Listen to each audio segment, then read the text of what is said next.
everyone, I'm Dr. Rizwana, working as a Professor of Physics in Institute of Aeronautical Engineering.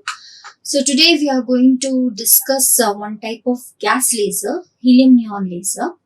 Okay, and already we know how any type of laser system will work. We can explain working of any type of laser system based on three important components. First one is active medium, and second one is external energy source, and third one is optical resonator. And this active medium, depending upon what type of material we are using in order to get laser light, based on that material used, naming is given for that particular laser. So already in my previous videos I have discussed about ruby laser. So here that ruby laser name, it comes from the active medium which we are using there, that is nothing but ruby rod. And today we are going to discuss about helium neon laser. So obviously what type of active medium we are using here, we are taking mixture of gas, that is nothing but helium gas and neon gas. So that's why this helium neon laser, it's a gas laser, and you will observe that this gas lasers, they have many advantages compared to solid state lasers. We have seen that in solid state laser like ruby laser, of course there we have a pulse laser also, and there because we have lot of energy being used for pumping, you'll observe that your whole laser system, it will get overheated. But that problem we can overcome in gas lasers, where we don't have to go for such very high amount of energy in order for pumping of ions to higher state. And also when we take this helium neon laser, so very easily, because here power, whatever power we are getting out of that laser light, it is relatively smaller compared to solid state laser. So easily we can make use in college laboratories. And if you take some lasers like carbon dioxide lasers, they are used for industrial applications. So now we are going to discuss what is the construction of helium neon laser. Again, construction in terms of three main parts. What are those three main parts? Active medium, then pumping system or external energy source, and then we have our optical resonator. Now what is the active medium we are using? Here we have taken mixture of two gases, noble gases, helium gas and neon gas. And this mixture of helium and neon will maintain it to 10:1. It means that we have majority of helium atoms and minority of neon atoms. So we are taking helium atoms more in number compared to neon atoms. And where we are taking this active medium, as you can see here, this is our quartz discharge tube. So here we have quartz discharge tube, and this discharge tube is filled with this helium and neon gas mixture, where we are taking large amount of helium gas and very small amount of neon gas. And out of helium and neon, so which is going to give us laser? So neon is the main atom, okay, gas atom, which is going to give us laser emission. But even helium, it has its own role, significant role for laser emission. As we know that we have taken a discharge tube, this discharge tube, it will have electrodes. Okay, here there are electrodes, and these electrodes, they are connected to power supply. And usually here power supply, we are going to make use of RF generator, so radio frequency generator. So here we have electrodes which are connected to a power source. Okay, so this is our energy source. So what is our pumping system? Here we have DC power source which is connected to electrodes, and these electrodes, they are present along with the discharge tube. Then of course we have our third main part, optical resonator, where we should have two mirrors. So in this case we are going for extra mirrors, two mirrors. One mirror which is on the left side, it is fully reflecting mirror, or it is called as perfect reflector. So this is perfect reflector, and this one is partial reflector. Okay, so here where it will allow small amount of light to transmit through it, and this will act as output laser source. So these two mirrors arrangement are nothing but optical resonator. Now based on this, we will try to understand working of this particular helium neon laser. Now if you see here in this energy level diagram, if we take, of course, we know that discharge tube, it is filled with both helium and neon gas. Now, if you look at the energy level diagram of helium, So this is a helium atom energy level diagram. It has got 3 energy levels. What are those 3 energy levels? F1, F2 and F3. F1 is ground state and F2 and F3 are excited state, and we call them as metastable states of helium atom. Now coming to neon atom, it has got 6 energy states. What are those 6 energy states? We are naming them as E1, E2, E3, E4, E5 and E6. Okay, E1 is ground state, and apart from ground state we have 5 excited state. And if we carefully look at this energy level diagram, I have drawn F2 of helium atom almost at the same level as E4 of helium atom, and also neon atom. Similarly, F3 of helium atom, it is drawn like on the same line as E6 of neon atom. This is to show that F2 of helium atom and E4 of neon atom, they are of same energy and lifetime. Okay, so these are of same energy and lifetime. Similarly, F3 of helium atom and E6 of neon atom, they are also of same energy and lifetime. And here E4 and E6 as well as F2 and F3. So these are the metastable states of their respective atoms. So F2 and F3 are metastable states of helium atom, whereas E4 and E6 are metastable states of neon atom. And as we are saying, F2 and E4 of same energy and lifetime, and even F3 and E6, they are of same energy and lifetime. Now first, when we have taken our mixture of gases in discharge tube, both are helium atom and neon atom, they are in ground state. Now after that, what I'll do, if we go back to our construction diagram. So here, as we know that we have 2 electrodes. Of those 2 electrodes, one is a positive electrode and another one is negative electrode. And these electrodes, they are connected to power supply.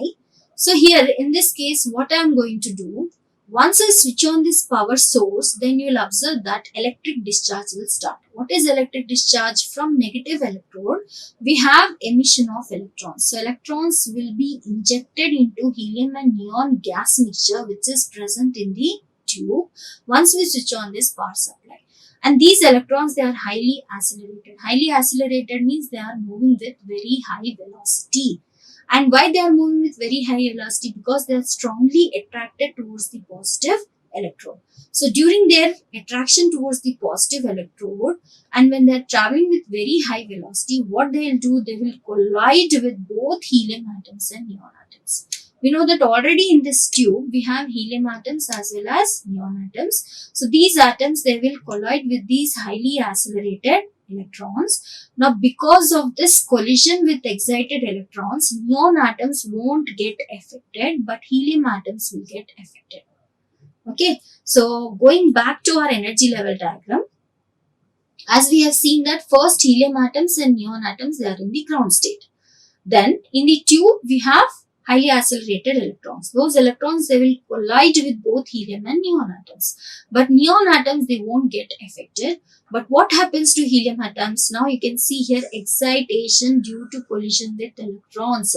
Now these helium atoms, they'll absorb energy, they'll take energy from those electrons and they'll go to their metastable states F2 and F3. This is how we are exciting helium atoms. And this process of excitation or pumping, it is called as electric discharge. Okay, now what we have now? Excited helium atoms. Now these excited helium atoms, they will collide with neon atoms which are there in the ground state. Now this is called as atom-atom collision. So here excited helium atoms, they are going to collide with neon atoms which are there in the ground state. Now resonant collision is going to take place. What do you mean by resonant collision? These helium atoms, when they collide with these neon atoms, they will give their complete energy to neon atoms. So once they give complete energy to neon atoms, what happens to helium atom? They'll come down to ground state. And what happens to neon atoms? They'll go to their excited states. But which excited state they'll go? They'll go to E4 and E6. So helium atoms which are in F2, if they collide with neon atoms, those neon atoms they'll go to E4. Whereas helium atoms which are there in F3, if they collide with neon atoms, they'll go to E6. So now where are our neon atoms? They are in the excited state. But what about our helium atoms? They have come to ground state. Again, these helium atoms, they will collide with electrons, excited electrons. Again, they will gain energy and they will go to excited state. These excited helium atoms collide with neon atoms, and neon atoms, they will go to their higher state. This process continues and we'll have our population inversion in E6 and E4 states of neon atoms. And once population inversion is achieved, now comes the role of third main part of laser, that is nothing but optical resonator, where we have two mirrors arranged on either side of our active medium. Okay, so if we are having some photons emitted due to spontaneous emission, those photons, they'll suffer multiple reflection at those mirrors and they'll go and collide with these excited neon atoms in E4 and E6 and they'll make them get de-excited to lower state. Now as you can see here, we have de-excitation of neon atoms from E6 to E5 as well as from E6 to E4. And also we have de-excitation of neon atoms from E4 to E3. Right? Whereas this particular de-excitation from E6 to E5 and de-excitation from E4 to E3, it will give us photons, but these photons, they'll not give us laser light, but they'll give us light radiation where they have this wavelength of 1.15 micrometer and 3.39 micrometer light radiation, but it is not laser light. We are going to get laser light because of transition of neon atoms from E6 to E3. So when we have neon atoms getting de-excited from E6 to E3, then those photons, they will give rise to laser light, and that laser light, it has got wavelength which is around 6328 angstrom. This is the wavelength of laser which is emitted from helium neon laser. Now, after all this de-excitation because of optical resonator, so where are our neon atoms? They are not in the ground state. They are still in excited state and they are in E3 state. Now, what happens here? E3, its lifetime is very less. So within short time, you have spontaneous emission of neon atoms from state E3 to E2. So spontaneous emission takes place and some more photons are emitted. These photons, they will give us light radiation whose wavelength is 0.6 micrometer. Now we have our neon atoms in E2. Still they are excited. They have some energy. Now what this excited neon atoms will do? These excited neon atoms, they will collide with walls of the discharge tube and they'll lose their energy and then they'll come down to ground state. So this process, it is called as de-excitation by collision. Now where are our neon atoms? No neon atoms, they have come to ground state. Now this neon atoms, again they will collide with helium atoms which have come to excited state because of collision with excited electrons. So neon atoms will gain energy and then again they'll go up, population inversion will be achieved, and because of optical resonator we have stimulated emission and then we have emission of laser beams. So this is a continuous process. That's why we are going to get continuous laser in case of helium neon laser. So problem which we faced in ruby laser, we are able to overcome in this gas laser, which is nothing but helium neon laser. And what are the pumping methods we are using? Of course, we are using electric discharge for pumping helium atoms. But main thing is because of collision between helium and neon atoms, we are able to get laser. Now discussing about advantages.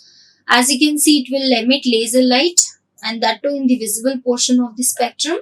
And then it has got a highly stable, so it is having high stability, cost is less because we are making use of gas mixture, and here it can operate without any damage at higher temperature. But there are some disadvantages associated with helium neon laser. Its power efficiency is less, gain is also less. Because of it, it is used in normal small physics laboratories. and it will have less industrial applications, and it is used only for low power tasks. So these are the disadvantages of helium neon laser, and you can see for its application it is used in small areas of industries and for scientific instruments, and also it is used in college laboratories. So today we have seen how a laser, helium neon laser, it will function and how it will give rise to continuous laser. So thank you so much. I'm going to end the session here. Thank you. Like, share and subscribe. Hit the bell icon for more updates.